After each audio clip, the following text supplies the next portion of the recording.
is up, everybody? Welcome to ToothAndTailTV, the show where you submit replays and we cast them. What are we on? The feast number 37 now. How's it going, everybody? I'm doing pretty well. Should probably turn that lovely sensor on in the bottom corner there. Got a few submissions since the new patch, so thanks everybody for submitting, man. I appreciate it. Unfortunately, if you did submit previous to like a day or two ago, I gotta toss those replays out, man, as we're on a new patch now. So please do submit to ToothAndTailTV@gmail.com so we get some more replays for Tuesday night show. I will be able to do shows next week, so I don't think I'm traveling next week, so we should be all set. Cool. Oh, Miss Clicker, thanks for the raid, man. I appreciate it. Alright, guys. I think everything looks good. So, without any further ado, let's hop into it. Games number 1 and 2 were from the Pocketbot tournament we did on Tuesday night. These just were a couple games that didn't get casted, so we'll hop into these at the top of the show here. Alright, spawning in the 3 o'clock position, we've got Delthius Hart. And his opponent down south, Valeris. Okay, let's take a look at this map here. Obviously, expansions look pretty geared towards Valeris, right? I mean, there's a couple things on Delthius Hart's side of the map, but any kind of quick expansion style strategy probably wouldn't work here, but I don't think that's what these guys are going to go for, as they're both mainly running Tier 1, Tier 2 in their armies, so a little bit of mole harass coming out of Valeris here, just forcing a turret out of his opponent and back out of there. He's actually pretty lucky that he was able to burrow his commander in that little corner without it getting shot over and over by the pigs. That would have been really frustrating, but so far nothing else too crazy into this game. Lots of water here, a little bit of awkward terrain in between these players, but Delthius Hart, man, I'd like to see some kind of one base strategy out of him, because expanding out on this map looks to be pretty difficult in this position. I would say so, compared to Valeris, you know, having a pretty easy second base here and access to a third and fourth as well. So really, Valeris just has to sit back and chill, and it's kind of up to Delthius to make a move here and make something happen. So I'd like to see what he decides to do. So far, nothing crazy, just 8 farm, you know, 2 Tier 1 Warren opening. Maybe we'll see players go into Tier 2 from here, or in Valeris' case, maybe try to take a quick expo. Just kind of have to wait and let this game pan out a little bit, so it's good to see everybody, man. It's always fun doing ToothAndTailTV. I need to get a co-caster again. It's been a little while. Might reach out, try to get one lined up for Tuesday. But yeah, here we go. Delthius Hart, man, throwing down the Snake Warren. I think Valeris scouted that, right? Yeah, Valeris did see it. Obviously, he doesn't know what Tier 2 it is, but he knows indeed a Tier 2 is on the way, and it's kind of prompted him to try to move out here, maybe reinforce this push with some moles, and here we go. There they come. And this could be pretty effective. But Delthius has turrets. The snake's going to be out pretty soon. Valeris wants to try to jump in here on this turret before it finishes, manages to get it, but loses a lot of his squirrels in the process, and moles just now joining the fray. I don't know if the moles by themselves will be enough, but it looks like they're doing just fine and gonna knock out the rest of these squirrels, but he needs to be real careful not to overextend, as the snakes are out now, and moles are pretty expensive, man. You want to try to, if possible, you know, if you're not gonna fully commit to the kill, get out of there with those alive and sell them later. So nice hold by Delthius Hart, I feel like. Snake came out in pretty decent timing there, and Valeris opting to now tech up to a ferret. It's gonna be a little while till that's out, though. Yeah, he just placed that Warren down not too long ago. So Delthius trying to get out on this map. I like this, because as I was mentioning earlier, it's gonna be difficult for Delthius to expand. But now that Valeris is kind of, you know, pushed out, and now he's kind of contracting back, you know, re-macroing up a bit, probably waiting on the ferrets to move out. It gives Delthius an opportunity to gain a little bit of map control, come out here and start drawing the line where he can get a couple of these gristmills on his side of the map when everything's said and done. Okay, Valeris hasn't, well, obviously you must know that there's an expansion there, right, for the territory to be so far out. He's not so sure how many farms are on that, obviously, but probably not too many at this point. it's something you can overlook, man. You really want to try to keep an eye on how many farms your opponent's actually building on their second base. A little bit of micro back and forth. Snakes, you know, with some good micro can do decent trying to zone off poking ferrets. You gotta be careful, don't want to mess up and lose these snakes. That'd be very, very bad here for Delthius, but so far so good. Managing to poke this back for now and you know, not really taking too much damage to his structures or his position or anything like that, so. Just have to see who gets the better trades in this kind of poking situation. Lucky for Delthius, he's got the pigeons here, which are going to help counteract the poison damage from the snakes, but Delthius committing up here on the front lines, and it looks like Delthius got the better end of that fight for sure.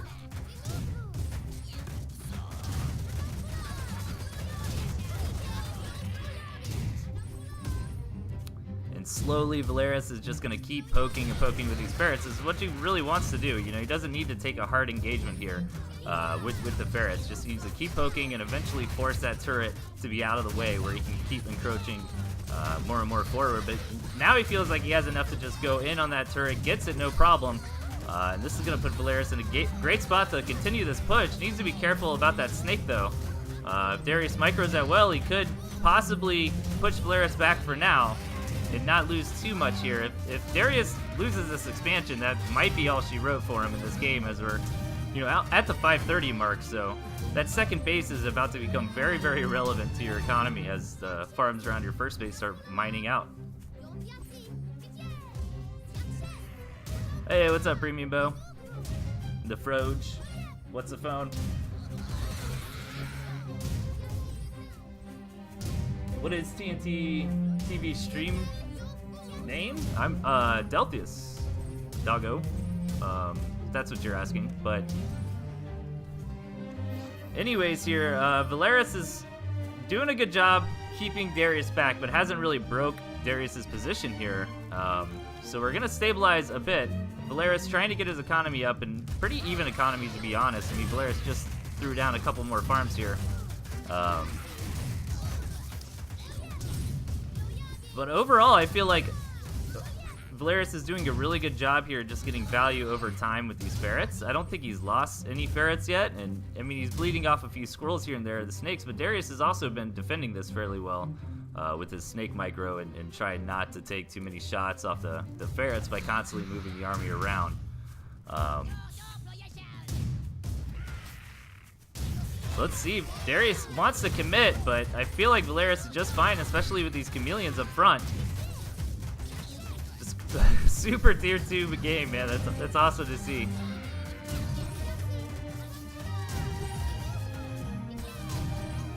Yeah, it looks like slowly but surely Delthius is getting the better engagements on these fights. But the snakes are doing a great job here for Delthius. I'm not gonna deny that at all. He's been fending this off fairly well, but thinks he's got enough to push in, and it doesn't quite seem that way, so he's gonna have to back off for now. Keeps the snake alive, so that's good. And the economies for these players are getting scrappy here. Delthius has managed to get back up to 5 farms on his second base, but Delthius is only at 3, and I think this income discrepancy is gonna start becoming a very big deal here in the next couple minutes of this game.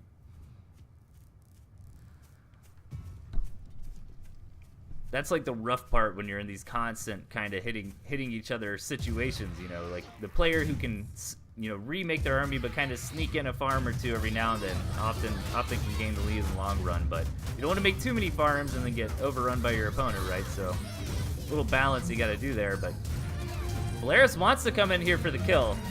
He's starting to pressure onto the gristmill of Delthius now that Delthius's army is thinned down enough where he really can't keep this ferret harassment away from his second base, and doing his best to micro this last snake that he's got, but I don't think it's going to be enough here. The ferrets are starting to get pop shots off on that gristmill, and it's already at half HP. So as long as Delthius could just hold his position, yeah, for a couple more seconds, that's it. Now Delthius is starving, and it's going to be very rough for him from here. I mean, he really needed that second base. And that's probably going to be all she wrote. But this was a Pocketbot tournament game, so I understand him maybe thinking perhaps Valeris is second base, you know, isn't super mined out. I'm just gonna stay in it for now, you know, why not? But Valeris should be able to come in here and seal the deal as he denies the second base attempt again from Delthius here.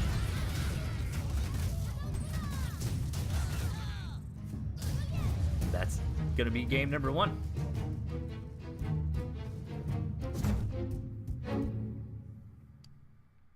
More replays. Gotta remember to press that button, man. I've been doing this for so long, and I always hit quit, go back to replays manually. But anyways, let's hop into match number 2 here, guys.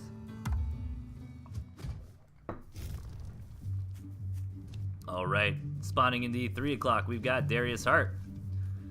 Changing things up in his deck, and his opponent to the left, Valeris, who also decided to change things up as well.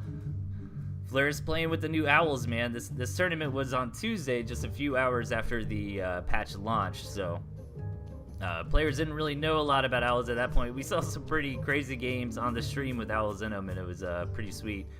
The much faster spawn rate on the mice makes them pretty appealing, although I personally haven't tested them a lot lately. I haven't seen a lot of people using them on the ladder either, but we'll see, man. We'll see if it's still what the verdict is. I think it's going to take a couple days for people to really figure it out, you know, what they rate the new Owl as. But so far, so good. Nothing crazy this game. You know, I favor the map position towards Valeris here.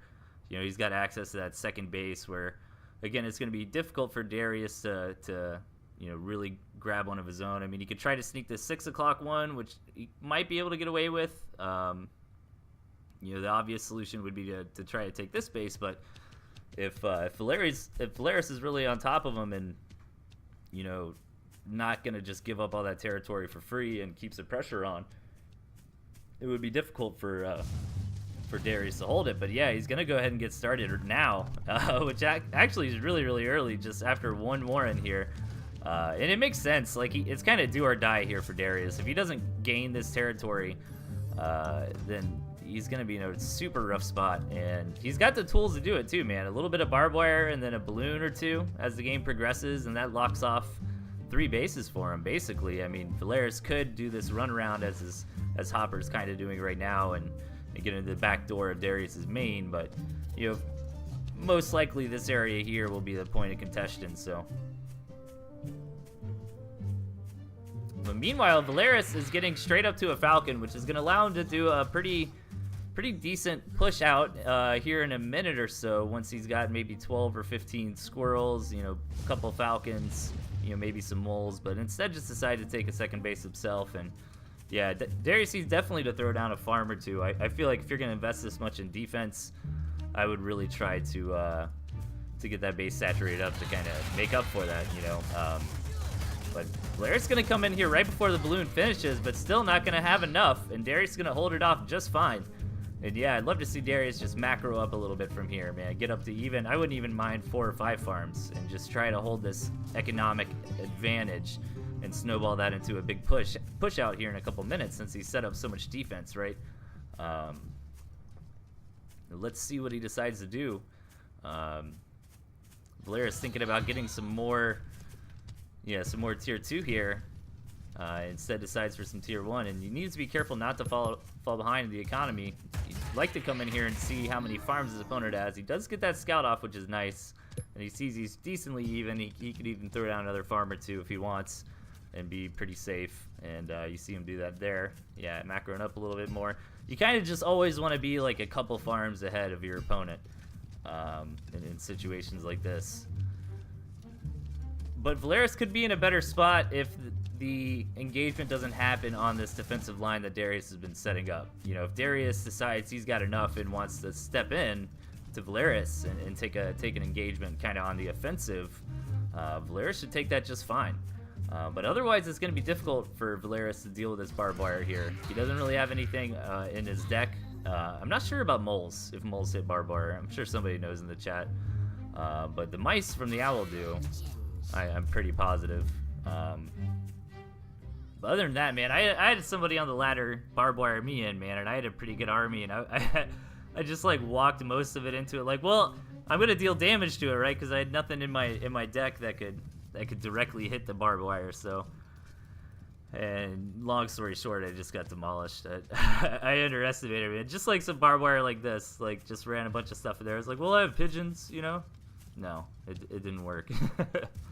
So that's gonna be rough for Valeris for the time being. And again, he shouldn't be too sad about this. Well, I guess his third base is a little close to Darius' territory. If Darius noticed Valeris try to take this base, he could set up a balloon there to harass those pigs or something annoying like that. We'll have to see. I mean, Darius only has tier 2 options where Valeris does have the owl. I think that's an important thing to note here. So if this game just kind of continues on and both players start building up the army compositions that they want, you know, Valeris' army should eventually you know, be more cost effective than Darius's, and he can kind of win it in the long haul. But yeah, Darius has a little bit easier access to a third base, though, to be perfectly honest. As you see, he took his in the 6 o'clock, and if Valeris doesn't take this third soon, and Darius starts really macroing that up, throwing down a lot of farms, you know, it could put Valeris in a pretty bad spot. Owl number 1 is cooking. Let's see if Valeris is gonna try to do anything crazy, get a bunch of owls, or just get an owl or two, and try to move out when that's completed.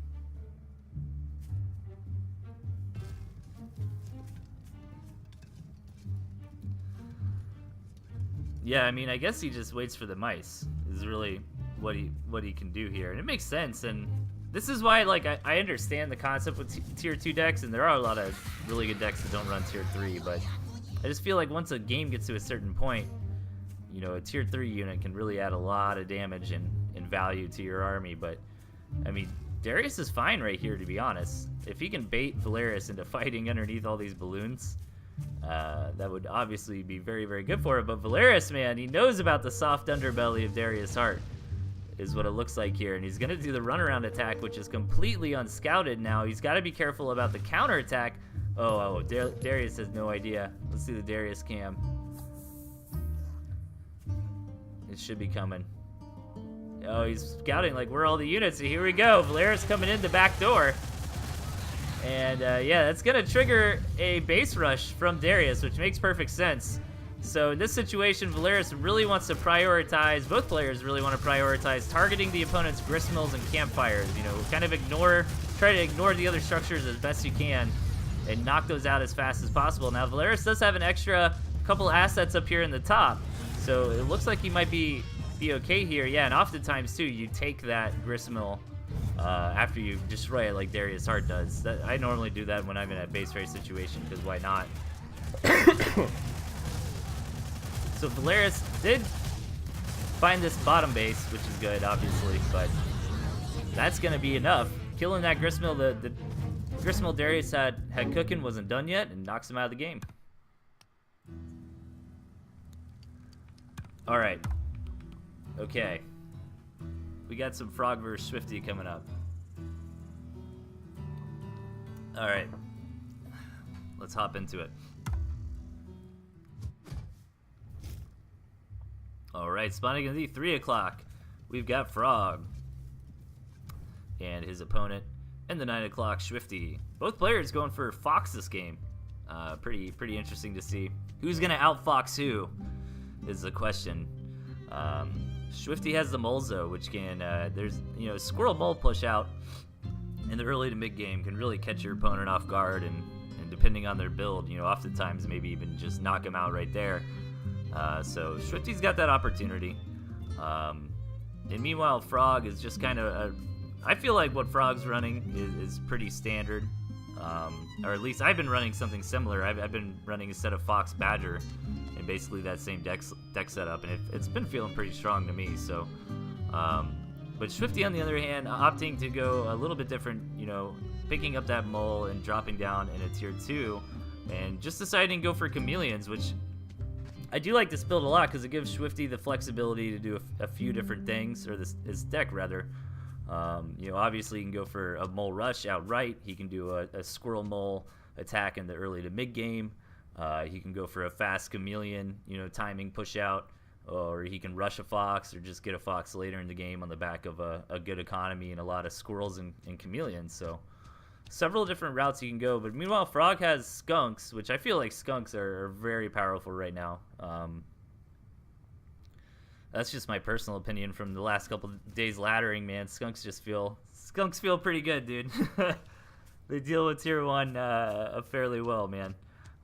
So I always think that's a safe bet in your deck, but it's kind of rough to fit skunk in sometimes because you want to run these other units like the chameleons, like the ferrets, and you only have enough room for everything. And the falcons, I feel like, are just a good addition in case this game goes super late, because the frog's not that, or the fox is not really that like ultra late game unit as something like a badger or an owl might be. So falcons help round out the build, I feel like, if the game goes too long. And both players opting to go for a fox rush here. Swifties looks to be greedier than frogs. Swifty actually went for an insane build this game. I've been kind of ranting on just about units here, but Swifty went for, it looks like a tier 1, just a single tier 1 Warren into a fox, which is basically as greedy as you can get for throwing something like that down. And Frog is clearly aware of it. He's probably scouted it much earlier and probably in response built his own tier 3. So Frog's fox is going to come out at a pretty acceptable time compared to Swifty's. It's not going to be too far behind. So he should be feeling okay about that. Yeah, Swifty being annoying on the recall, man. Hey, why not? You can throw somebody out the rhythm. It is definitely frustrating. Oh no, he gets it again. Poor Frog, man. He just wants to go home to his pond, man, to the frog pond.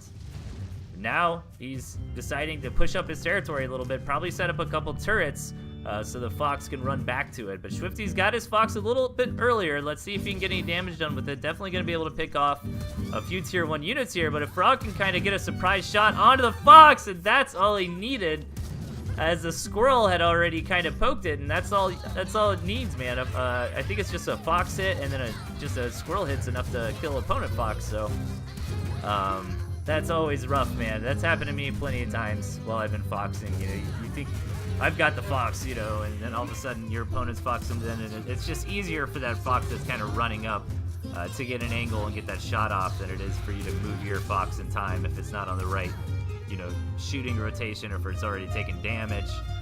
So good play there by Frog, definitely, and now he's going to be able to cause a lot of havoc out on the map here for Swifty. Definitely going to deny this second base. And another thing I didn't really note here is Swifty is definitely boned a little bit on this map. Like, his closest second base is the one that he took up here in the 12 o'clock position, and Frog's got some pretty decent expansion options available to him. So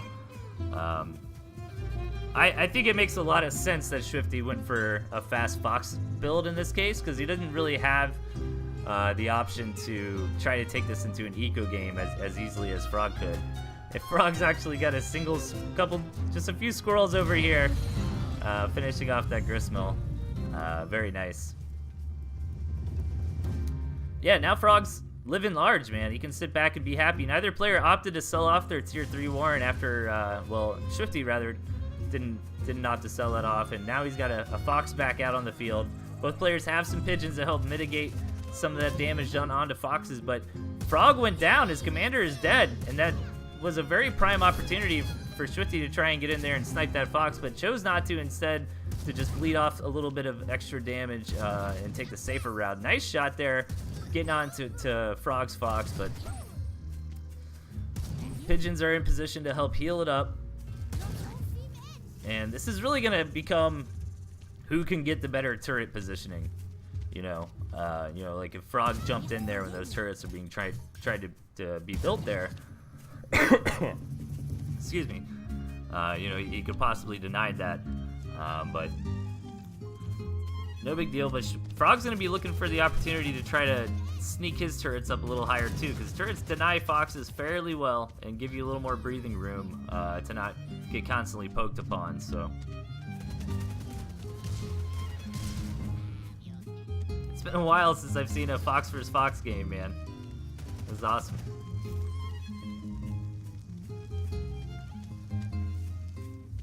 Hope everyone's doing well, man. Sorry if I sound a little out of it tonight, guys. My wife got me sick, but I'm all right. I'm not too bad. Still a little bit of a cold. Alright, so I mean, Frog's had his second base up for longer, but Swifty did a very good job here of putting enough pressure on Frog, being able to take that campfire, get a couple turrets out to kind of limit the movements of his opponent's Fox and successfully secure the second base. And now his saturation is caught up to Frog's, basically. The incomes are going to even out a little bit. And looking at the army graphs, I mean, they're fairly even. Yeah, I was worried about the fact that Frog has had second base economy a lot longer than Swifty has, but I mean, I guess after you add everything up and everything's said and done, they're in relatively similar spots. Yeah, it looks like the difference here, you can tell, is, you know, Frog's basically got the skunks, right? So, other than that, it's pretty even. The skunks not being able to do a lot here. And Swifty opting to get a little bit of tankiness on the front, possibly help him assist in getting rid of turrets of his opponent, you know, by going for the chameleons. Another thing too in this kind of situation is your commander, man. If your commander takes a couple shots from an opponent's Fox and goes down, I mean, that's a beautiful opportunity for your opponent to come in and try to target fire and snipe your Fox. And really not good when you lose a Fox, obviously, in situations like this. And I think for Frog killing off Swifty's Fox earlier, Swifty done a really good job of coming back. I mean, that was a pretty critical moment. But we've kind of stabilized here. I mean, the game's been going on a relatively long amount of time now. We're at the 8-minute mark. There's really only that one Grisma left on the map as a possible third base for either player, but the turrets here say nobody's going to get that anytime soon. I'm sure if either player knocks their opponent back just enough in map control and position here on this choke to be able to secure this base, the game's probably over anyways at that point, right? So this is this is it, man. Turrets and Foxes. Let's see it. The chameleons, man, they could work out here. That's a lot of turrets, though. When you get to these amounts of turrets, things just get silly. Yeah, all right, Swifty building a mole or two here. Yeah, moles are on the way, so that means it's time for Swifty to move out. Mole or two, I say. He's got 8 moles total on the way here. She's ready to rock and roll, and YOLO swaggins into Frog's position. Let's see if he's got enough. Where does the commander... Okay, so he's just being careful. Now he's trying to get the target down onto the enemy Kasha, but loses his Fox in the process, the turret and squirrel fire and all the like. And that's going to be it. Frog's going to take the game.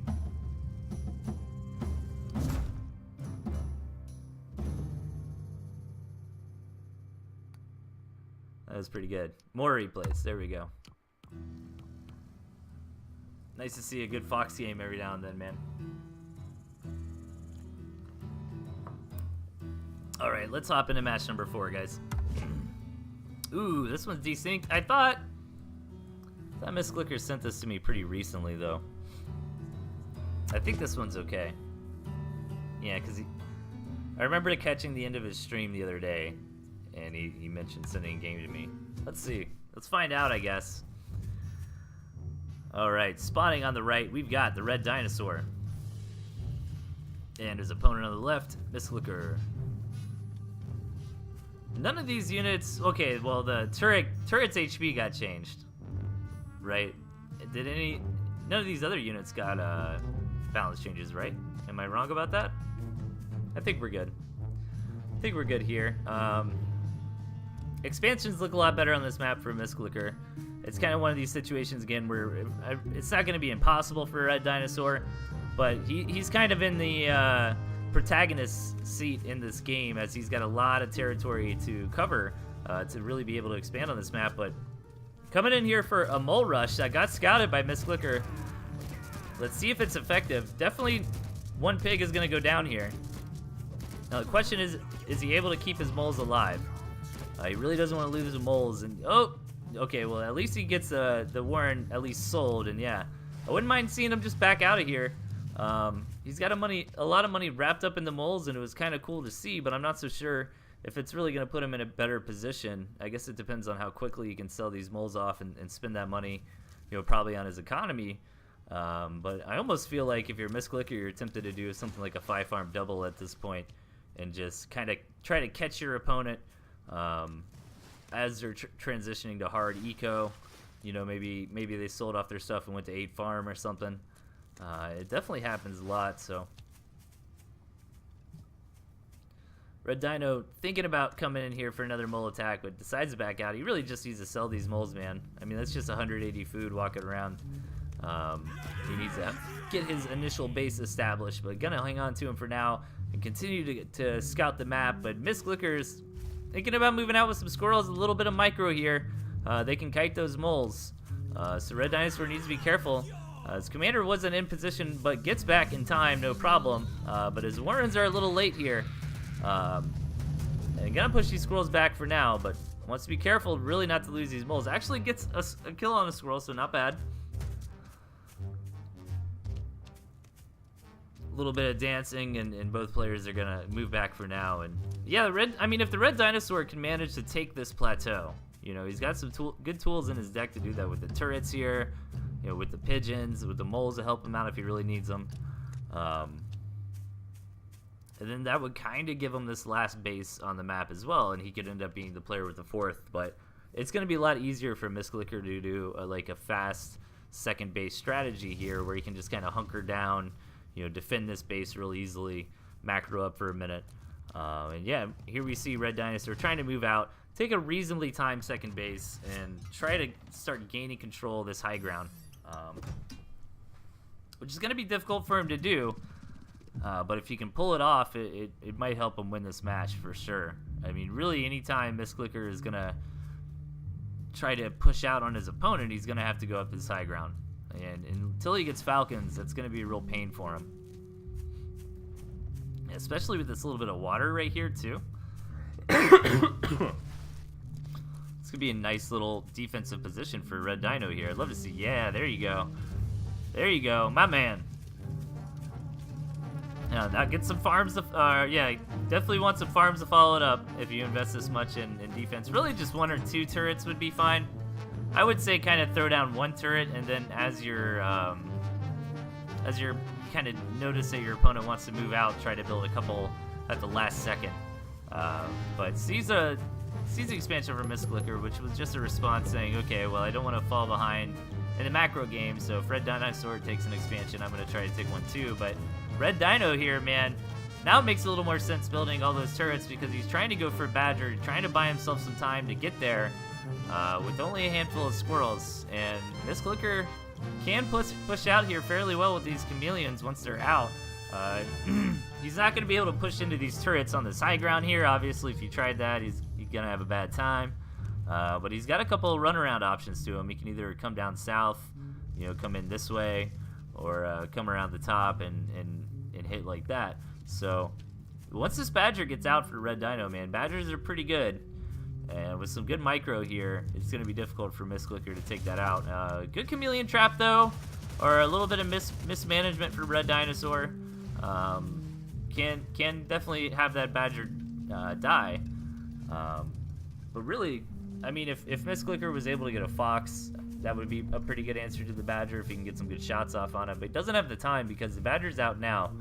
And I'm wondering if Red Dino is going to push out. He looks like he's going to go pretty hardcore on pigeons here and try to get as much value out of that Badger as humanly possible, having a lot of nerds in the air to heal him up. So let's see if it works for him, man. I feel like Red Dinosaur's army here is pretty good. But if he doesn't move out now, if he sits around and lets Misclicker build up a little bit, the pendulum can swing, you know. I feel like now is a good time for Red Dino to try to push out, and looks like he's going for it. Let's see how his Badger control is. It's really what this is going to come down to. Can't lose the Badger here. Misclicker wants to do the best he can to get that Badger knocked out, and it's getting real low. It looks like it's barely going to live, but a lot of Red Dinosaur's army went down there, even though the Badger did not. But really, Misclicker can't be happy with that engagement. When you see a a high tier 3 unit like that in the opponent's army, that's like priority number 1 is for that thing to die. And it's like, well, if I lose my whole army but I kill that damn badger, it's worth it, you know. But here we go, Red Dinosaur getting a little too greedy with pulling his badger too far forward, and Missglicker annihilates it. Those falcons and squirrels do a lot of DPS, man. I can't underestimate that. And that puts Missglicker in a much better spot here. And I'm interested to see, yeah, Red Dinosaur's probably got the economy to just keep the Badger Warren, but he's got a lot of tier 1 Warrens, man. So that's really gonna slow down the production. I wouldn't mind to see him sell off like a Pigeon Warren or 2 and just let the Badgers start, you know, and then rebuild those. Because if you are gonna keep the Warren, you really want to try to get it out as soon as possible. But Missglicker now feeling like he has enough breathing room here to go for his own tier 3 in the form of a Fox. Comes in to scout and check on the status of the third base of his opponent. Notices it has not been taken yet, and thinks he might have a little bit of an opportunity here for an attack. Red Dinosaur not quite in the right position, and these turrets all go down completely unguarded. But this is gonna prompt a base trade here. Red Dino looks at that army and says, "Nah, I'd rather race you," and heads across the map. And yeah, Missglicker needs to start that gristmill right now. Hopefully it finishes in time for him. It takes a little while for those things to build, so yeah, he decides he's gonna come back and defend his last remaining gristmill instead of trying to rush and take out the rest of Red Dinos. Excuse me. It looks like he's got enough army here to do so as well. He's gonna be able to push Red Dino back, no problem, and that ends up being a fantastic trade here for Missglicker. Both players really lost their second base, but Missglicker still has an army here, but Red Dino, it's got the Badger out and all that chaos. But the Fox is on its way, so yeah, I would have rather maybe sold the Squirrel Warrens, I don't know, and just get some pigeons, but Red Dinosaur's starving, man. He really can't be throwing down a bunch of Warrens at this moment. He's gonna have to pivot and try to build a gristmill pretty soon here.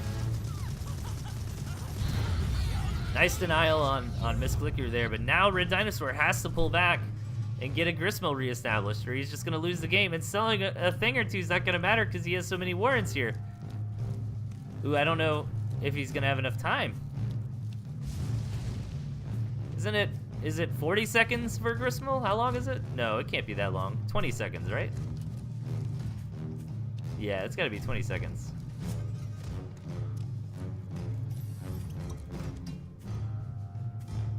Ooh, it's cutting it close. It looks like Red Dinosaur got it together enough to get some farms starting just in the nick of time, and Missglicker also reestablished his second base. So these second base are kind of ghosts of their former self here, though. You know, they're mostly mined out at this point, so it's not worth it as much when you take your farms there again. But Red Dino running out with this Badger a little too far into Missglicker's army and gets ran over, and that was kind of the last piece of the puzzle, keeping him in the game, and Missglicker takes a win.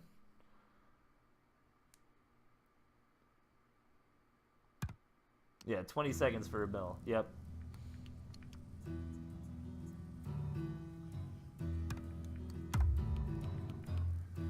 Okay. This next game is a little bit of a silly submission, which is totally fine. I think they asked in the email if that's okay. Of course it is, man. If you guys think of some crazy restrictions you put on the game and want to send that in, absolutely. So Boofy and Spirit Bear here decided on no squirrels or lizards for this match. So let's see how this works out for him. Okay, spawning in the 4 o'clock position, we've got Boofy. And his opponent in the top, Spirit Bear. Alright. No squirrel or lizard, so Boofy opts for the mole. Both players get the pigeon. But Boofy actually going hardcore here, man. Look at his deck. Oh, this is amazing. Badger Wolf, dude. And then the rest is just... The rest don't worry about. The rest is like, I'm going to get to Badger Wolf, right? That's the plan here for Boofy. So he can, I guess, pivot and do like a good mole rush. He can use some mines on the map to try to make sure he knows what's going on. But meanwhile, Spirit Bear taking a little bit of a different approach, running a lot of tier 2 here, and taking the Fox, which makes sense. I mean, a big group of tier 1 can really really do some surprising damage to the Fox if it runs just a little bit out of position. So, and Fox is pretty good against, you know, tier 2 and tier 3, which is kind of what you would expect here. So, this is gonna be crazy, man. I wonder how. All right. I wonder what Boofy's build order is gonna be here.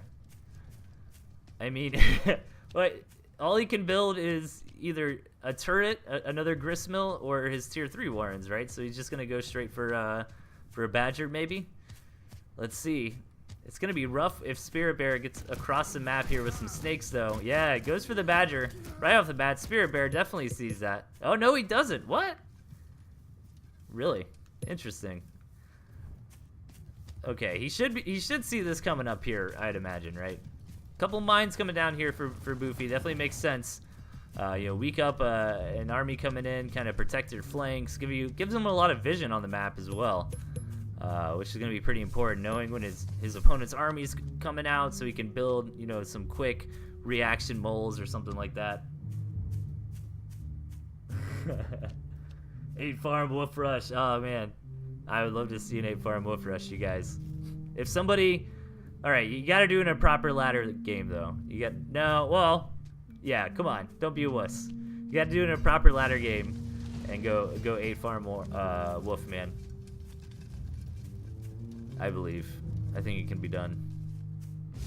You know, if you get matched up against somebody, you know, is lower ranked than you or something, and you just want to have a little bit of fun.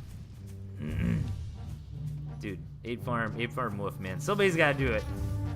And it's submitted for Tuesday. I'll get one of those by Tuesday, says Frog. You are the man. All right, give me an 8 farm wolf, though. It's got to be a ladder game, though, man. All right. So coming in here, this is what I was a little bit worried about for Boofy. Spirit Bear moving out with these snakes and chameleons before really anything's done here for Boofy. But Boofy's Badger is so close, and look at these pigeons. They want to heal that Badger so bad, but it doesn't exist yet. Here it comes. And now Boofy's going to be able to clean this up just fine. Takes a little bit of damage on some pigs, but he's already got a second base established. Probably isn't super worried about it. And now he's going to counterattack here with some reinforcing moles. I mean, Badger, he's Rambo, dude. Just like the skin, he's a one-man, is a one-man army. And really get a lot of damage done really quickly. Also a very tanky unit. I've been having a lot of success with the Badger lately. Think it's pretty good. But Spirit Bear's Fox is almost out here. And if Spirit Bear can utilize some good micro and get a lot of value over time with the Fox, maybe get some good shots off on the Badger. Really just bleeding off these pigeons and these moles is enough, though. I mean, if it happens over and over again, you're eventually just going to kind of weaken Boofy slowly over time enough where you can kind of take on the Badger because it won't have so much support. Let's see. Spirit Bear trying to get a little bit of coverage on this map again. I don't think he's aware of these mines. He might be. He might not be. He's definitely aware of those mines. And the chameleons are going to come up here and clean those, no problem.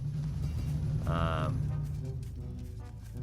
man, Boofy, if Boofy could just hang on and get up to that wolf, he's going to be in great shape. But the Fox is out here, man, and now it's going to put Boofy in a position where he really needs to box in that Fox. Oh, it's so close, though. Oh, and the other mine hits. Oh, my God. Boofy, sign my mouse pad, dude. That was amazing. Oh, that was perfect. I'm gonna pretend that you're just that baller, and that was intentional. Like, the Fox comes up here, takes the hits, and is like, yo, oh crap, turns around, runs right into the other mines. Oh, dude. Beautiful, man. That was some tooth and tail artwork right there. Badger coming down to the snakes, though. Spirit Bear is not done here. After losing the Fox, going to stay in the game and continue on, and actually getting a lot of pressure done here to his opponent. I mean, he equalized the tier 3 position between both players as he was able to knock out that Badger. He's getting enough stacks of poison on this base to take out the second base here for Boofy.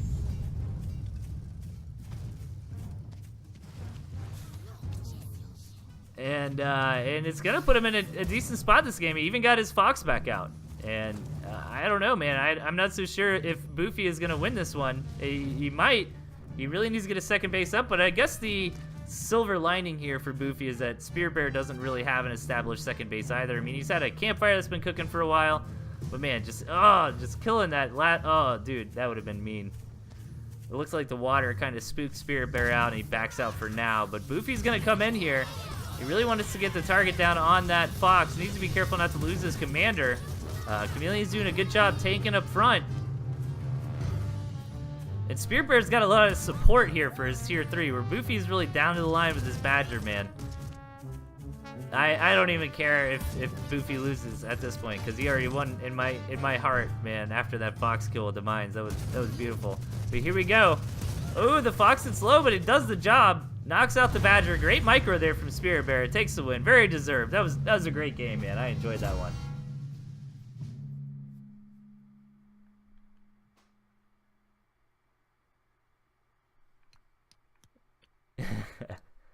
that was good, man. All right. We're going to hop into Ship from Space versus Hercules next.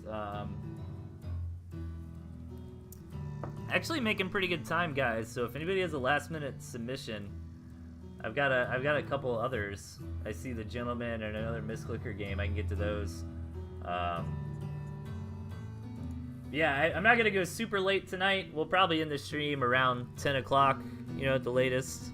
But the night is young, man. We're blowing through these replays. So if you got one, send it over to me at ToothAndTailTV at gmail.com real quick, and I'll probably cast it. Let's hop into game number 6 here, guys. I think this is probably from the Pocketbot tournament. If I remember right, these players were seeded up in the first round. But here we go. Spawning on the left, we've got Ship from Space. And his opponent on right, Hercules. Okay, map not super terrible for either player. Kind of like Hercules. Expansion's better, yeah, definitely. But Chip has three total bases and a campfire. I can't argue about that. His second base is reasonable enough, where you can't really complain. And what this might come down to be honest, is who can take control of this plateau here in the middle of the map. And because whoever controls that is really going to be able to dictate what goes on with these gristmills around them, which are both prime choices for second bases here. I mean, Hercules could be safer and take this base as a second, closer to his main. But you're almost torn when you do that, when you have such an easy base. Sometimes you're like, man, if I could just get out, secure this base now, secure this plateau. I've got this base, for later. That'll be easier to take later on. But against an opponent like Chip, man, I wouldn't mind seeing him take the safer base, hanging back and hunkering down if he wants to go for a fast 2-base play. It really depends on what's going to come out here for both players. And so far, so good. Pretty even from both. I'm not sure if Hercules might have made a little bit of a mistake here and forgot a farm. Hopefully he starts that here shortly. Maybe he was trying... Oh, I think he's just trying to be really safe against Chip. Make sure he had enough units out early on. But it's going to put Chip in a decent spot. Just having this 8-base economy a little bit faster. Hercules is going to move out on the map here.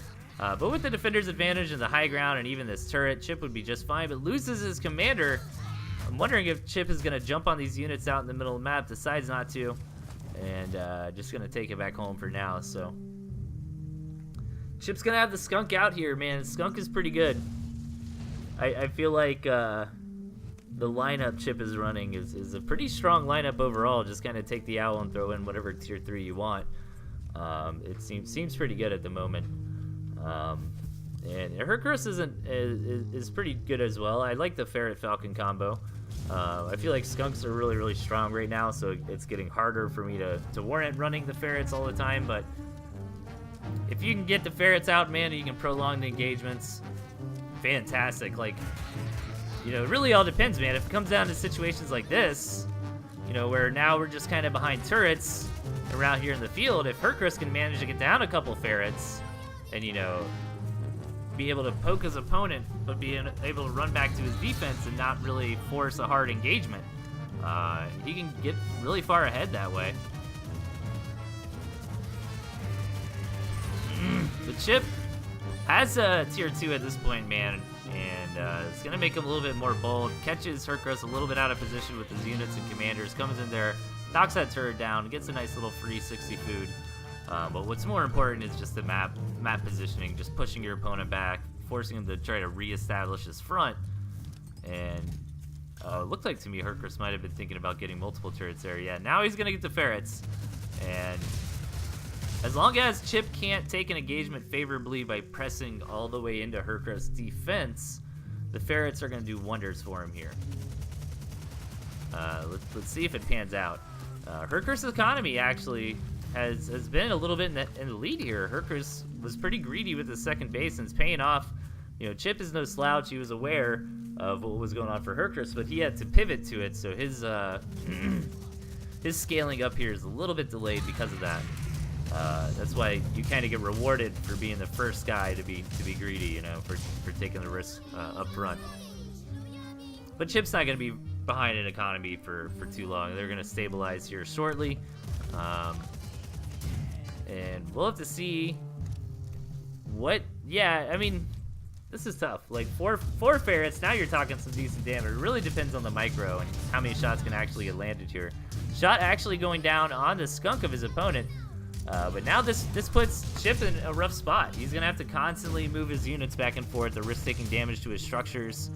And if you make a little bit of a mistake when your opponent gets up to 4 ferrets, man, that could easily be one of your tier 2 units or a lot of your tier 1 dying, or yeah, like that. Like Chip is just going to do something. Oh, the healing for the pigeons, and not having the 4th ferret there. It was really close. But the pigeons are going to be a pretty big deal here. The fact that as these trades go on, you know, Chip's units are basically going to heal up immediately while Hercules are going to sit here damaged could come into play. Hercules trying to get this 3rd base, which I'd really like, and nice. Moving over to a better position for himself over here. Needs to be careful about the skunk gas, staying in this engagement too long.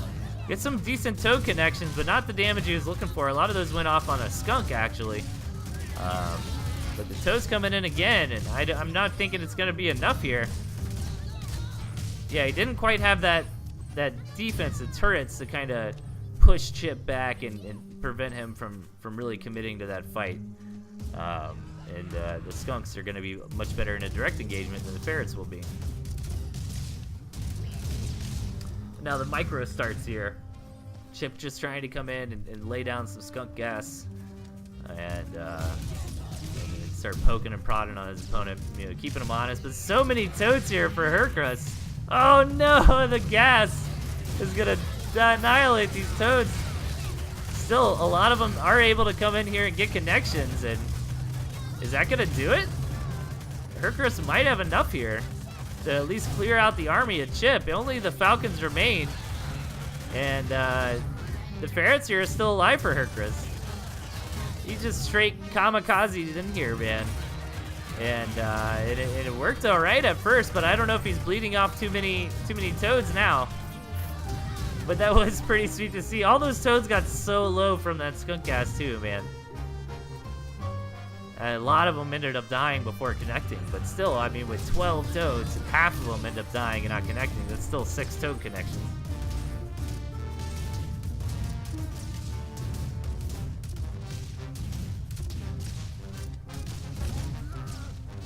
Yeah, good skunk micro, man. It's definitely a unit like a snake, like a ferret. You can come in here and kind of abuse and try to keep the pressure on your opponent.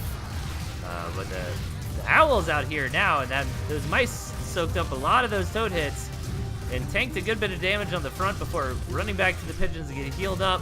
And this might be too much for Hercules here, but it's definitely still a really cool game to see. I think Hercules submitted that replay, so props to him for submitting a loss, man. That was still a really cool game.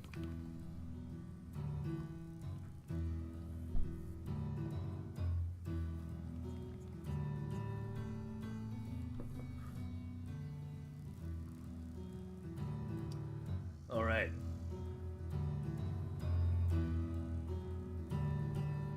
What's up, everybody? Sorry, I was zoning out reading the chat. A little sick tonight, guys, but we're powering through it. think we've seen some pretty good games so far. So let's hop into match number 7, which I think Firmar told me has a little bit of shenanigans in it. So let's take a look here. Spawning in the top, we've got Firmar. And his opponent down south, Melvin Fro. Both players going for Squirrel Mole. I mean, it is a pretty strong push, man. It's gained a lot of popularity recently, I feel like. And actually pretty similar decks overall, if you look at this here. Looks like Firmar maybe was trying to build a mole here. These commanders just staring each other down. just builds a mole, staring right at Hopper. Builds a turret immediately. That'd make like a good gif or something. Dude, that was beautiful. Yeah, just a little bit of a dance in the early game here. Nothing crazy. Trying to keep his opponent honest. Trying to make him waste time, waste money. But things should even out here. But no, Firmar, man, opting to go for a 5-farm double after this. To follow it up, and he might catch Melvin Fro really off guard here. Yeah, Melvin Fro even taking a Gristmill very, very early here. That's exactly what Firmar wants to see, as no Tier 1 Warren has yet been placed down from his opponent. And a couple turrets probably on the way here for Melvin Fro to try to compensate for that fact. And just now, he's going to be able to see the squirrels coming out. I'm not sure if he actually got far enough forward to see the squirrels there. Shenanigan. Yes. Alright.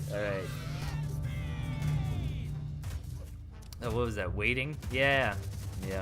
I remember, guys. I remember that movie. Yeah, I mean, this isn't exactly what Firmar wanted here, but it's gonna work. I mean, Melvin Fro's kind of nice and tight here in his main base behind a couple turrets, and Firmar at least denies the expansion. Gonna take some farms at home. It's a shame he doesn't know about this other way he could run in, but those turrets might still be in position if Firmar tried to go around the other side too deep. But now he's gonna take this Gristmill, maybe set up a couple turrets of his own, maybe a balloon, push out with some moles. I'm expecting some nonsense like that. Melvin Fro floating a lot of money. I wonder if he's gonna, yeah, all right, this is what I'm talking about. This is what we like to see.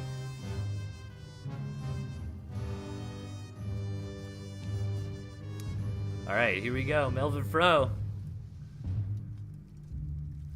looking to move in, but meanwhile, Firmar is starting the shenanigans outside his opponent's base. Got a balloon up to start picking off some pigs here. Looks like only going to be able to get the corner pig, but going to allow some sight for those turrets to help do some damage as well. But Melvin Fro coming in here with a ton of moles. He's to just target down this Gristmill and gets after it.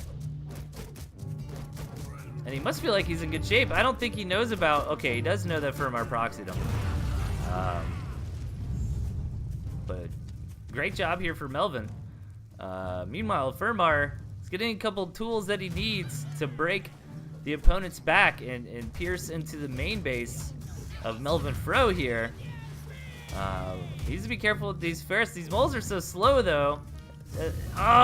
Take out that building mole. That hurts. His ferret's actually gotten a couple connections with these moles. Another mole goes down. These moles taking damage. And are these ferrets really going to be able to take out these many moles? It looks like it.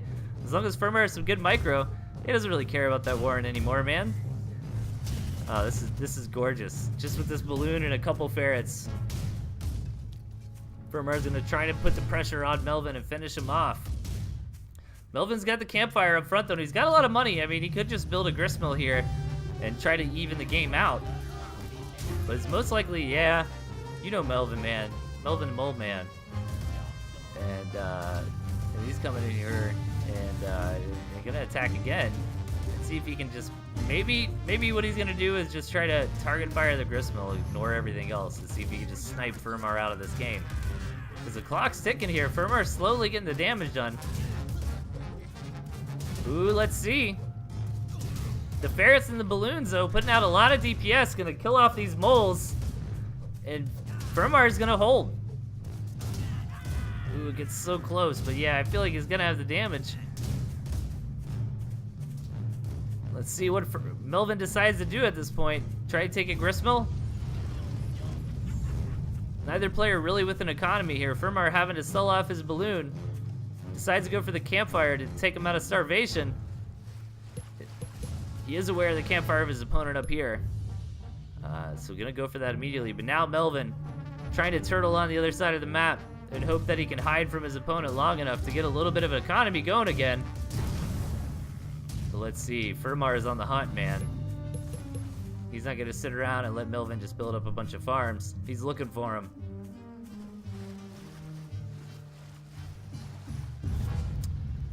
Yeah, Melvin knows it's over and taps out.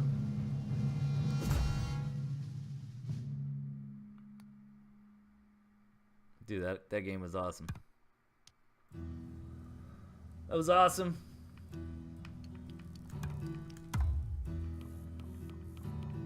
All right, guys, game number 8 here. Might do a little bit earlier of a show tonight. No big deal. I see Sequoia streaming, so we might just host him. I think I got a couple more after this, though, in my inbox. So we will get to those. Yeah, it'll be good. All right. All right. So let's hop into match number 8 here. We'll do a couple more after this one, guys. So let's get into it.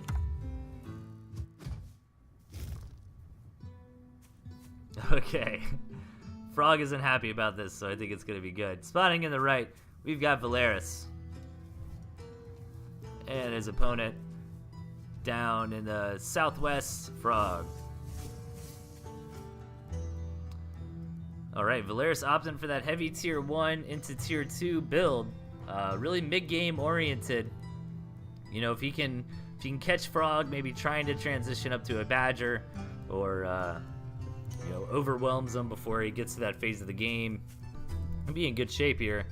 Otherwise, if the game just kind of lulls out and both players kind of macro up, Frog could be in a much better position here once he gets that Badger. So really have to just see how the early to mid-game pans out here.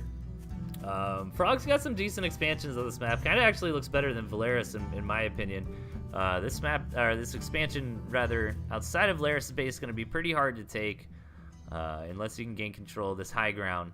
But if he's able to do that, he basically wins the game as he would successfully contain Frog. So the safer options here for Valeris would be these expansions over to the right, but he doesn't have a ramp to get over there very easily. So you can still, but once he gets those established, I mean, Frog's got a couple attack paths he can get into there. He doesn't have lizards or anything like that, so it's not going to be as abusable. But it still definitely is a concern.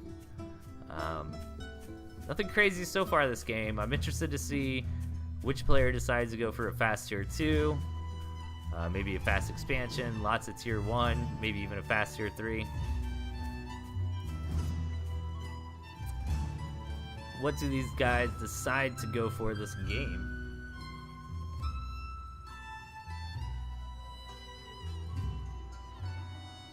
And here we go. Frog going for the snake. Let's see what Valeris puts down. Float a little bit of money. Makes me think it's going to do a tier 2, and it's going to go for the ferrets. So both players, this is a pretty standard build. If you're just looking for something to ladder with. You know, they took some campfires too, which is fine.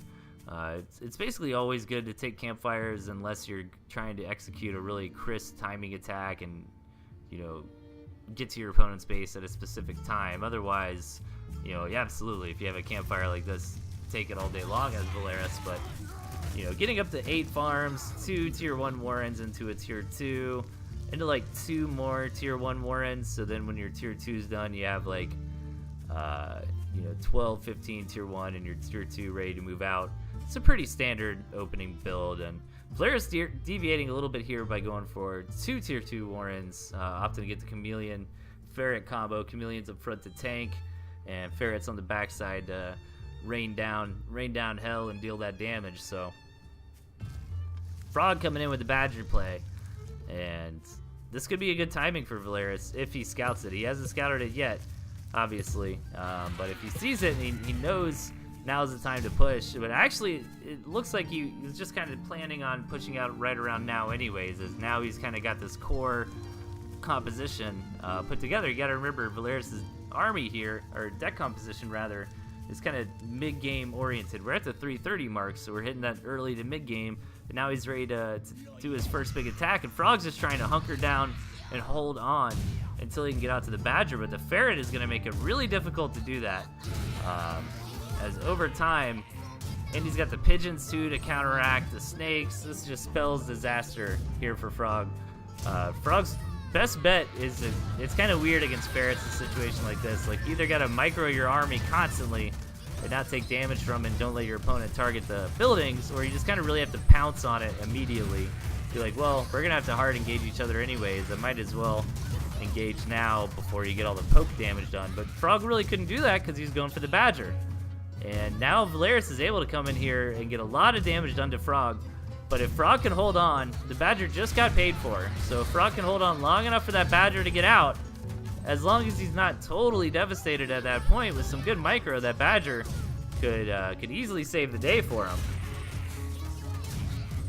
Frog really just needs to mend the bleeding here and try to hold on for just maybe, 20 seconds longer. And he'll be able to push Valeris back. Valeris doesn't really have a great answer to the Badger immediately, but Valeris smells blood in the water, man, and builds a few moles to reinforce. That's just a great benefit of having moles in the deck when you're doing a prolonged push like this. It's just a good way to continue to spend your money on more and more army while you're out in the field. And here we go. Valeris decides now's the time. Comes in here. The Badger gets out, but just too late. Main base goes down for Frog. Frog's still alive because of the campfire, but it gets targeted down, and Valeris takes the win.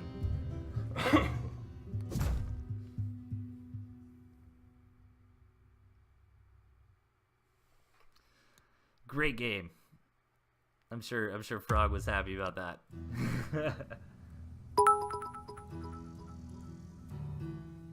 Hey, March faster with the bit cheers, man. Thanks, dude. I appreciate it. Okay. Alright, give me 1 second, guys. Give me 1 second here. We'll be all fancy and put on our break screen. I'm not going anywhere, though. I'm still here.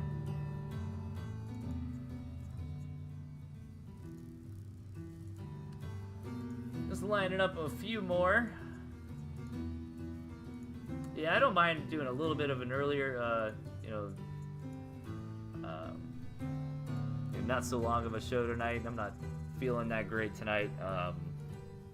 And Sequoia's streaming, so we'll do a few more replays, and then we'll pass the host over to him.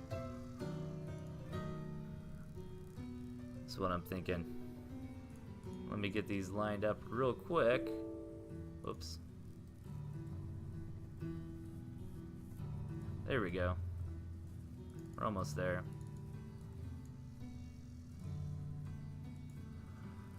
Oh, name decently too. That's awesome. Okay. Okay. All right, you guys. Boom. Boom. All right, we'll do 4 more. 4 more, we'll call it a night. Appreciate everybody hanging out with me. Should be back on next Tuesday as usual. I don't think I have to travel next week or anything, so I think we're good. So let's hop into the first match we've got here tonight. On the overtime, I suppose. Spawning on the right, we've got Blue Cat. And his opponent in the lower left, Flying Cube. I've seen these guys both on the ladder a lot lately. Definitely play some good games, man. Always fun playing either of these players. And speaking of fun, Flying Cube, trying out that new owl. Seeing how good it is. And yeah, I mean, I feel like what Blue Cat has here is real strong, man. Like that deck composition. Pretty good. I feel like Skunks do a great job. Yeah, both players have the Skunks here in the early game. Falcons kind of round things out. I feel like Falcons make a lot of sense with Fox. Because the Fox isn't going to give you as much bang for your buck in that super late game army composition. So trying to make up for that by having a Falcon swarm, 8-10 Falcons as your super hyper ultra Super Saiyan 3 late game opportunity option. And gristmills on this map aren't terrible for either player. I don't think. I mean, Blue Cat gets 4 Flying Cube gets 3 totals. But I'm not sure if that's going to be super impactful. I mean, most games we see go to 2 base, maybe 3 base play. Campfires here, I wouldn't be surprised to see Flying Cube take this campfire. It looks like he's running over here to do that just now. I think that's great. That's going to give him a little boost going into the big game that Blue Cat might not expect, man. I mean, what? That's a 16 or 17% increase on his total economy. I think that's right. So not bad. And Blue Cat going for the quick skunk. I'm wondering if this is defensive or if he's gonna move out with it. It could easily be either. You know, he could just kind of throw down a Foxhorn or throw down second base. You know, maybe make a turret or two if he's gonna get attacked, and try to macro up a second. But no, for now, just more tier 1 and pretty mirror stuff coming out for both these players here. Just a little bit of a different selection here for their tier 2, and I feel like Skunk is good here, man. If Flying Cube can get some good snake micro though and target those skunks down without losing all of his squirrels, he might not be in bad shape. I'd like to see a couple pigeons get out to help mitigate that gas damage, but instead opts to get his own skunks at least on the way. And Blue Cat looks like he's thinking about moving out, man. Kind of running back and forth, deciding whether or not he wants to attack or maybe take another base. Yeah, it looks like he wants to attack. He's coming out here. Skunk number 1 just started though for Flying Cube, so if he can hold on for a little while, he might be able to have some skunks to fight back with. But gonna engage now. Snake's coming up on the side. Flying Cube trying to get some targets down on these skunks. Manages to target one of them down, but both the snakes go down and the second skunk goes down. Very well done here by Flying Cube to be able to hold this off without taking too much damage. You know, I feel like skunk versus snake in that situation. The skunk's at an advantage. So Flying Cube did hold it off. Lost a little bit there. Did some decent damage to Blue Cat's army as well, though. He's got the campfire, so he might be in okay shape. And Blue Cat gonna take his own campfire. I don't think he's aware of his opponents. No, that would be a difficult scout to get in there and check out. So yeah, I was gonna say I'm waiting to see who's gonna be the first one to try to expand. Man, expand timings. Yeah, both of them kind of expand around the same time, around 4:09, 4:10. Actually, Blue Cat fakes it. Which the Flying Cube doesn't realize that. Could actually, I love this play out of Blue Cat, man. A little bit of mind games here, because that's really the latest you can start a second base, right? Now Flying Cube's gonna see, the Gristmel's not here, but the Fox isn't gonna impact this initial push. The Fox isn't gonna be out for a long time, and Flying Cube's gonna try to come in here and break this position, but I don't think he's got enough. Blue Cat appears to be holding this just fine. Needs to be careful not to lose the rest of his army to the skunk gas. Ooh, nice. Skunk goes down from the snake poison of his opponent. And yeah, I think Blue Cat won that, right? It was actually really even. Wow. Yeah, I guess that extra little bit of poison damage coming in at the end kind of evened out that engagement there for Flying Cube. And let's see what the thing was. Strawberry with the host, man. Thanks, dude. I appreciate it. All right, let's see. So Flying Cube trying to poke back in here, deny the second base of his opponent. Looks like he's going to get it this time. Blue Cat kind of surrendering that. He realizes he doesn't want to take another engagement until he has his Fox out. This Fox has got to be the hero of this match, man. It's really got to come in here and basically win this game for him, as Flying Cube's starting to get more momentum now that he has a 2-base economy and Blue Cat doesn't. Now granted, he's only taken a couple farms, but we're almost at 6 minutes here, so these last few remaining farms on the main are starting to mine out. And you know, 5 to 7 farms isn't a big difference, but 3 to 5 certainly is. Well, 5 to 7 still kind of is, but you know what I mean. But the Fox is out here now, but not a lot of pigeons. I mean, if Flying Cube can get some good snake hits on the Fox, it might be enough. Fox is already getting some great damage out. Now, Blue Cat is aware of these mines, so needs to be careful not to run them over with his Fox. Or, that would be pretty satisfying to see, though. I mean, as much as I love the Fox, there's nothing better. Ooh, one mine goes off on the Fox, but doesn't do a ton of damage there. Fox is still at a decent health, and I have the pigeons to heal it back up. Snake's coming forward, trying to get some connections on the Fox, but Blue Cat kind of juking and jiving backwards, but bleeds a good bit of his army in the process. Pick off on the Snake there is going to be big for Blue Cat. It's another mine. Gets a little low here. One more misstep. One more well-placed mine. Well, as I say that, of course, the pigeons just heal the Fox back up, right? But, oh, what if he forgot about those mines? That'd be amazing. Oh my god. Dude, that's how this has to end. No, the Fox micro is still great at this moment. And maybe this Fox is starting to do too much damage now. And yeah, Flying Cube is gonna have to tap out. Very, very close there for Blue Cat. He definitely knew about those 3 mines, but if Flying Cube got those mines out without him knowing, destroyed that Fox, that easily could have been the game for him. So, really cool replay.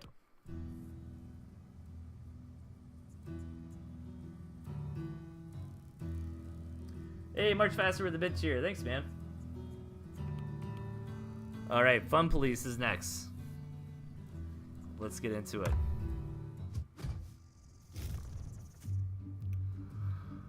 All right, spawning in the 8 o'clock position, we've got Fun Police. And his opponent in the 12, Vlad Lad. Okay, Squirrel Mole here for Fun Police. Both players a Skunk Falcon. Pretty standard. Fun Police going for the Boar, though, and Vlad Lad going for the Owls. So both units have been changed pretty drastically here recently, so I think that'd be cool to see them come out. But look at this map, man. Poor Vlad Lad here just has no chance of getting a second base on this map unless Fun Police, perhaps isn't on top of his scouting. I mean, maybe Vlad could try to sneak this base, but it's going to be difficult. Not a ton of grist mills for Fun Police either, but he has that super critical second base, and look at that second base, man. You really can't ask for much better than that as far as spawns go. So I'm sure he's quite happy about that grist mill, and Vlad Lad's going to have to put together a one-base strategy here, I feel like, or really try to keep Fun Police contained and not out on the map a whole lot. And able to sneak a base that way. I'm interested to see how he's gonna deal with this because, I mean, look at this map, man. I can't spin this one, guys. This is rough for Vlad Lad here, but that doesn't always matter, man. We say that a lot, and we often see the player who the map is a little less RNG favored towards take victories. Happens all the time, so don't count him out just yet. But he's really gonna need to formulate a strategy based off one base play. And no, instead, looks like he's gonna try to get out on the map right here, right now. He does have barbed wire, which is gonna help kind of act like scouts or wards on the map for him, give him a lot of vision. A little 20 food investment, pretty hard to deal with. I wouldn't mind it at all if I'm Vlad, and I'm actually gonna try to secure this side over here on the right. Now, if Vlad does successfully secure the side of the map, obviously he will win this game. And the map gets much better for him, but it's going to be difficult to do. A little bit of defensive barbed wire up front. I think he wants to try to keep this base a secret from Fun Police as long as possible, so I don't mind this up front, and I feel like once the cat's out of the bag and Fun Police scouts it, then you start spreading this barbed wire out further, as far as it can, to give you a little bit of extra heads up and warning, start moving your units in position to defend it. Did Vlad see the tier 2? Yes. All right, so Vlad got a good scout off. Meanwhile, Fun Police is going to do the same. But I'm not sure if Fun Police noticed that tier 2's timing. It was very, very slow. I mean, Fun Police already has his couple skunks on the board. And the tier 2 just finished up for Vlad Lad, so that might be able to tip Fun Police off something's going on, but I'm not so sure if he noticed that. And yeah, Vlad could get away with his base if Fun Police doesn't scout, but as I say that, he's making the rounds now, which is really important to do in Tooth and Tail, man. Let's see if he actually goes up and scouts the last base. He's going to. He's going to see the expansion from Vladlad. He's not going to be happy about that as it's already halfway saturated up. And Fun Police hasn't really got started on his second base yet. I mean, we're only 3:30 into the game, so that's not weird at all. But Vlad going for it, man. I love the style out of Vlad. I've been playing like this a lot lately, too. Just really trying to macro up when I can. Get a big mid-game army and win just off of being greedier than my opponent and some good micros, some good engagements. But Fun Police knocking on the door now. Doesn't want to allow this to happen, but he also invested in the tier 3, so his army's not huge. So that's the thing sometimes with the response to this. Like, I feel like Vladlad can probably hold this army off, but imagine if Fun Police, hadn't invested in a second base or hadn't invested in a tier 3, he'd have probably just enough to be able to break the back of his opponent. But as I say that, he actually probably could have committed there. He catches a couple of Vladlad's skunks out while they're trying to rally. But Vlad pushes him back. Fun Police changes his mind and decides he doesn't want to commit and backs out for now.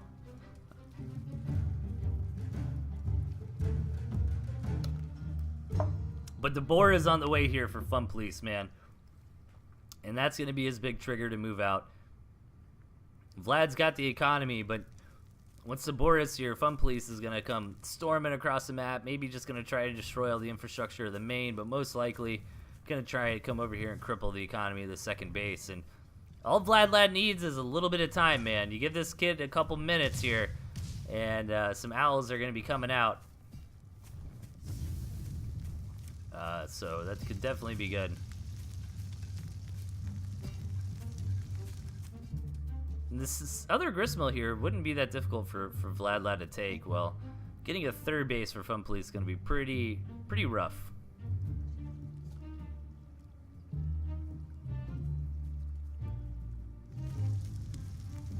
All right, yeah, these owls, man, they're almost here. Here we go. Vlad was saving up his money to be able to afford those owls, and they came out.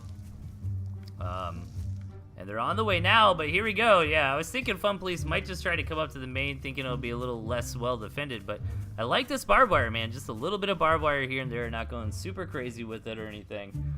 And it's going to make it difficult for Fun Police to move around. When you watch how much value this barbed wire gets this game, dude, it's insane. Like, barbed wire does a lot of damage. Definitely underutilized, I feel like, at least in the games that I normally play. I mean, I lost to a guy because of barbed wire last night. Fun Police, though, getting a lot of damage done. Needs to be careful with this boar. Barely still alive. No pigeons here to heal it back up or anything, but it's gonna go down to the barbed wire. It looked like maybe those squirrel shots are actually what did it. Coming in here on Vladlad's base, and I don't know if Vladlad's gonna be able to hang on. He's got a lot of reinforcing units here. He's got the mice, but the main threat that Fun Police has are these falcons in the sky. So if these reinforcing squirrels can knock out these falcons, that might be what Vladlad needs to stay in this. But the mice are coming in here doing a great job of taking out everything on the ground, leaving these falcons exposed. One barely gets away. But Vladlad holds. He's still here. He's still in the game. He's starving, though. And, 20 seconds for a gristmill. He's better off just taking the campfire. Yeah, sure enough does. And he knows his opponent's got a second base. So he knows he needs to move out and get some damage done here. It's kind of his last hurrah. But the mice are pretty good and going to be able to come in here and dominate the forces of Fun Police and win the game here for Vladlad.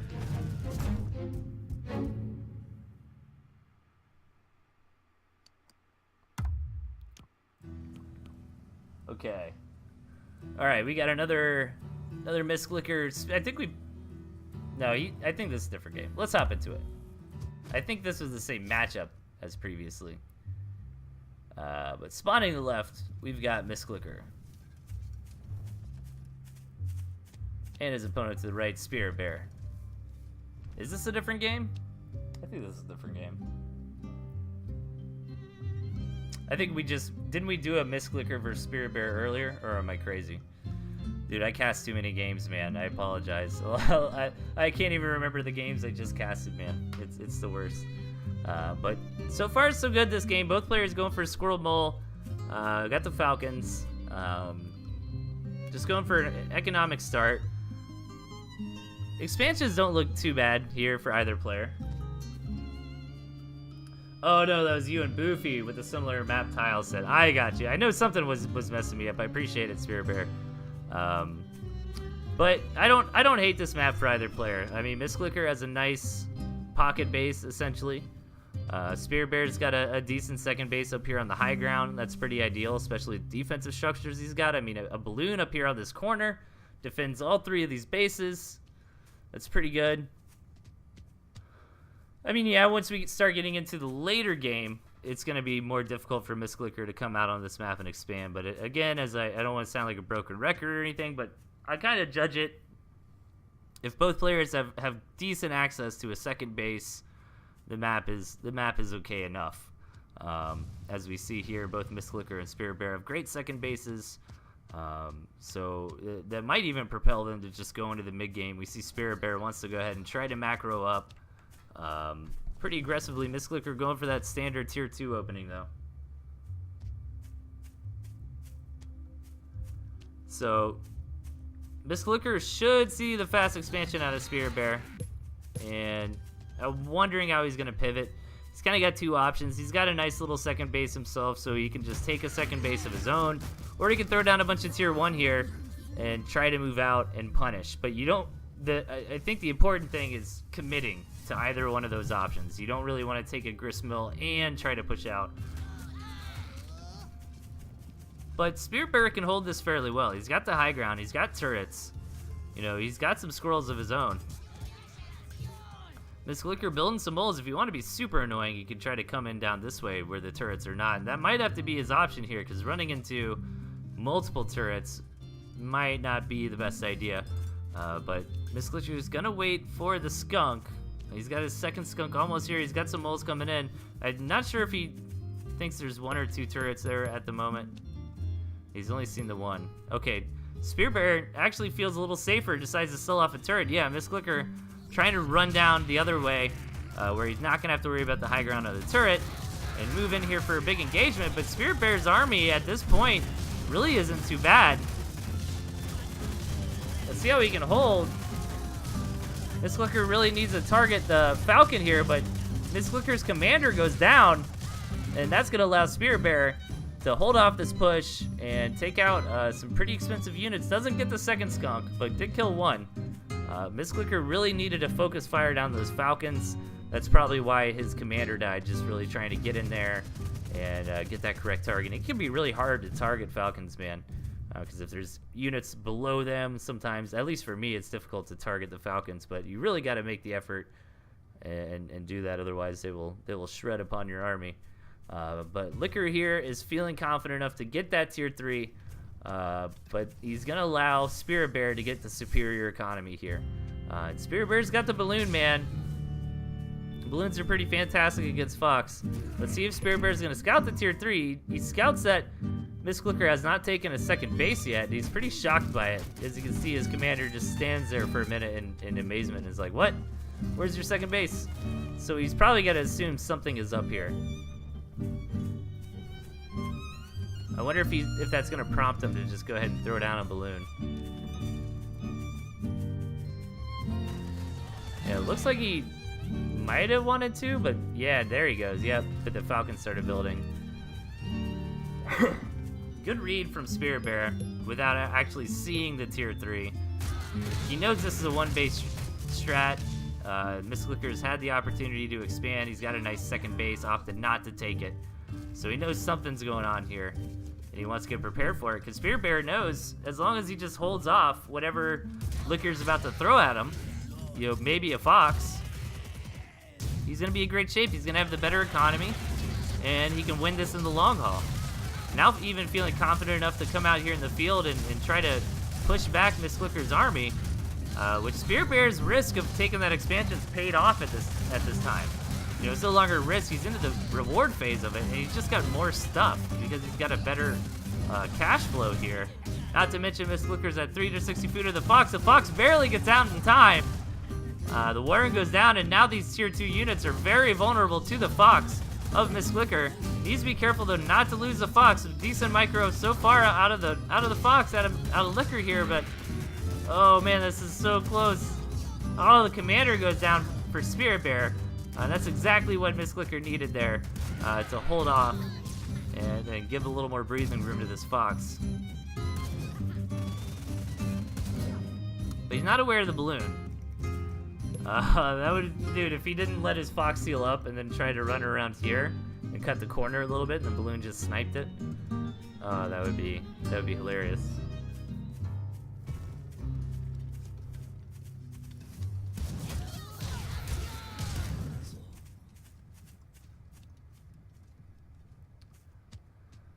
All right. Now Licker knows about the balloon. And Spirit Bear is trying to seal up his openings here with another turret or two. Spirit Bear's a new player? Oh, you're doing great if you're a new player, man. For sure. I've played you a few times on ladder, and you definitely play well. So keep it up, man. This Licker's a pretty decent player, so. But yeah, I mean, we're kind of in a lull in this game. I actually might fast forward just a little bit as Spirit Bear wasn't quite able to get in there and seal the deal. And with the fox out now, and now Miss Licker can't really use the fox a lot because Spirit Bear is kind of locked up nice and tight. But Spirit Bear decides to move out again. Really needs to get the fox kill. Ends up killing basically everything else at this point, trying to kill the fox with the falcons. But falcons are basically fox food, as the fox can just one-shot them and bob and weave, as we see Miss Licker doing here. Really need lots of tier 1, I feel like, is a good answer to kill the fox. Or snakes are pretty decent, chameleons, mines. But yeah, for what Spirit Bear has, definitely, I think, just a lot of squirrels. Good micro there from Miss Licker, gets a ton of value, and it's gonna keep him alive in this game. I mean, it was a valiant effort from Spirit Bear, trying to finish off his opponent, but could control the fox, was able to kite down those falcons and stay in it for now. Gonna macro up here for a little bit. We're on ×2 for the moment. We're about 8:45 into the game. And Spirit Bear looking to move out again, gets on the high ground. That's gonna help, and the falcon here from Miss Licker gives him vision of that anyways. Gets a nice surround. Now, Spirit Bear is bleeding out a lot of units, but although he's not killing the fox in these engagements, he basically kills all of all of Miss Licker's other units. So it's not the end of the world, but Licker always gaining little bits and pieces of value in between fights with this fox. Just tagging off the retreating or the advancing units of his opponent. Okay, guys, we're at 9:30 here. Spirit Bear looking for the third base, gets it, starts macroing it. Meanwhile, Miss Licker trying to do the same for himself over in the south.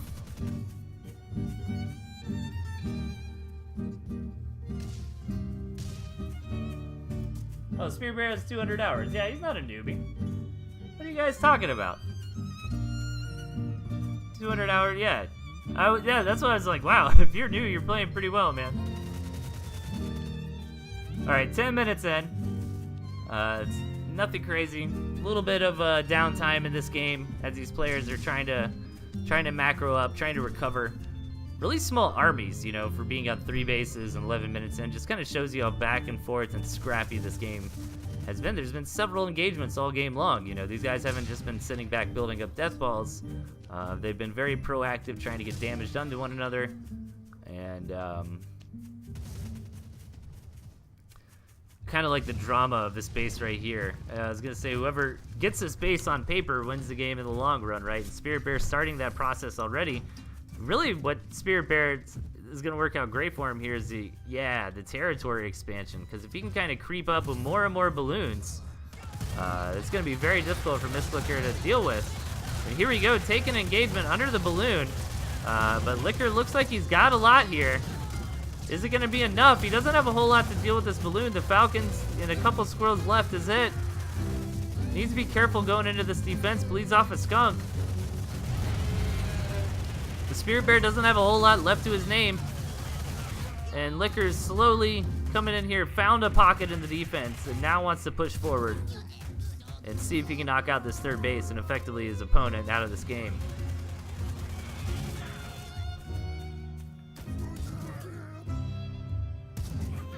That's so painful.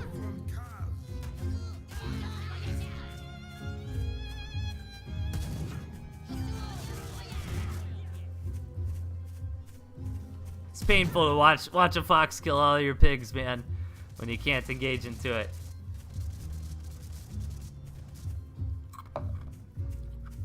That might have been it though. Now, Licker's got Spirit Bear a little bit in a stranglehold here.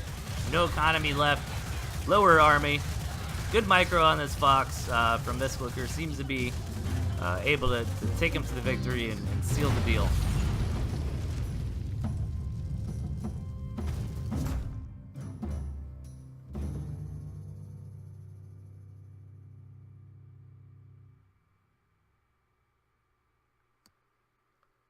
Okay.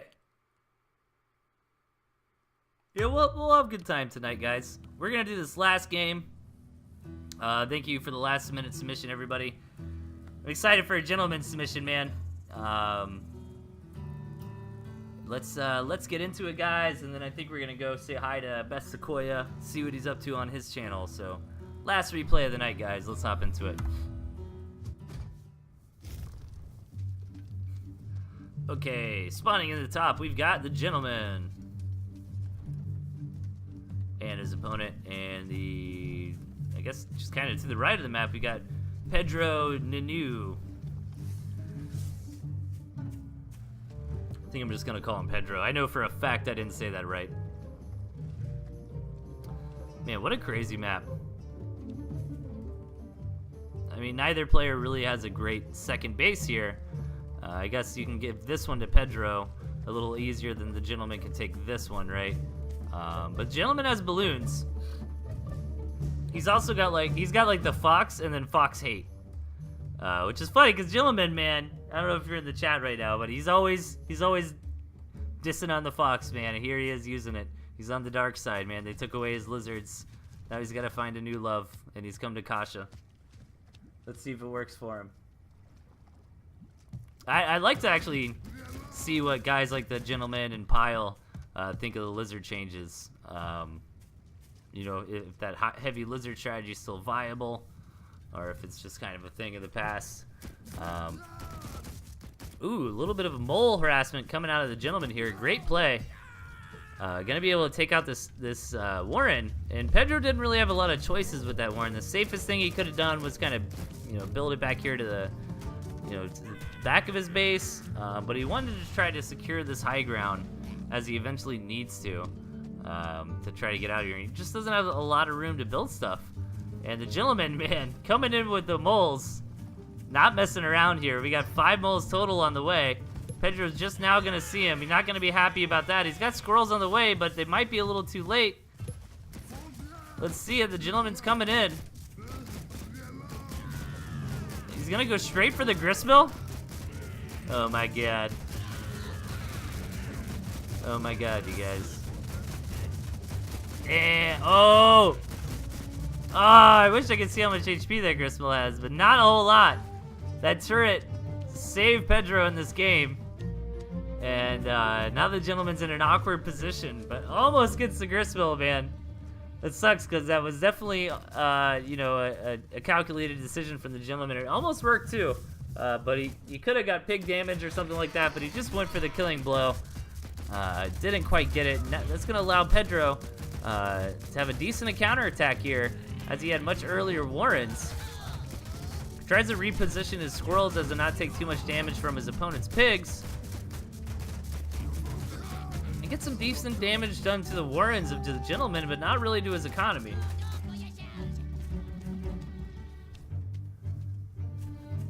So Pedro backs out, and gentleman stabilizes. I mean, Pedro's pretty far ahead. He's floating a ton of money right now, and you know, he's been playing fine. It wasn't because of that. It was just because he was out on the front, you know, for so long, and he doesn't really have a lot of easy spots to place Warrens. Gentleman trying to get somewhere out on this map and get a campfire, but But he's really gonna have to hunker down. Yeah, he builds a mold just to be safe.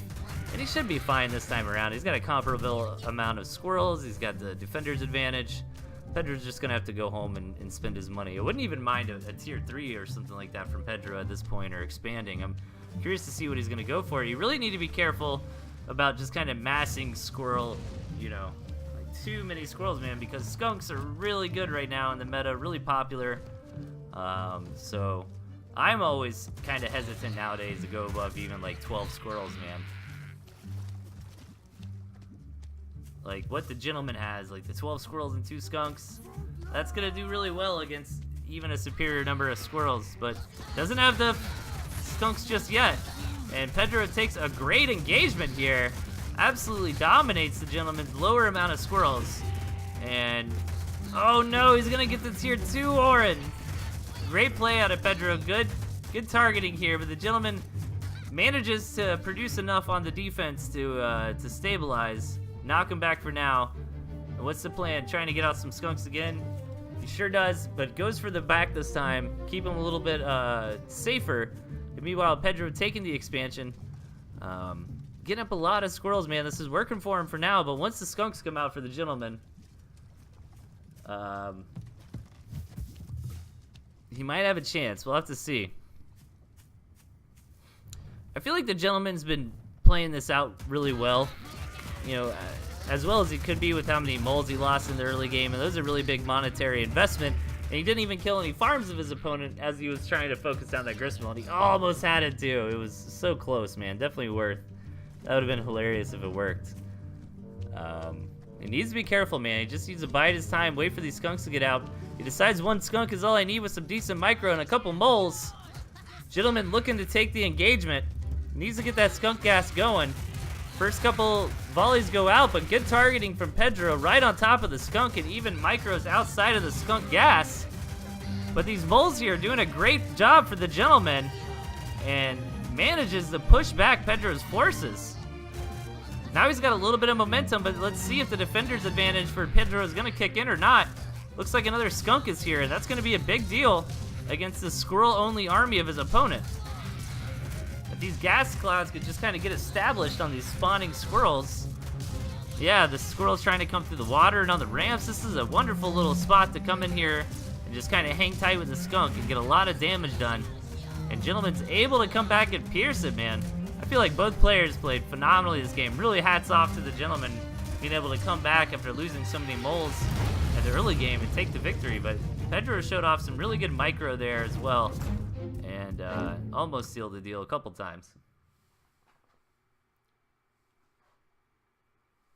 That was such a clean way that Pedro killed that skunk too. That was pretty impressive.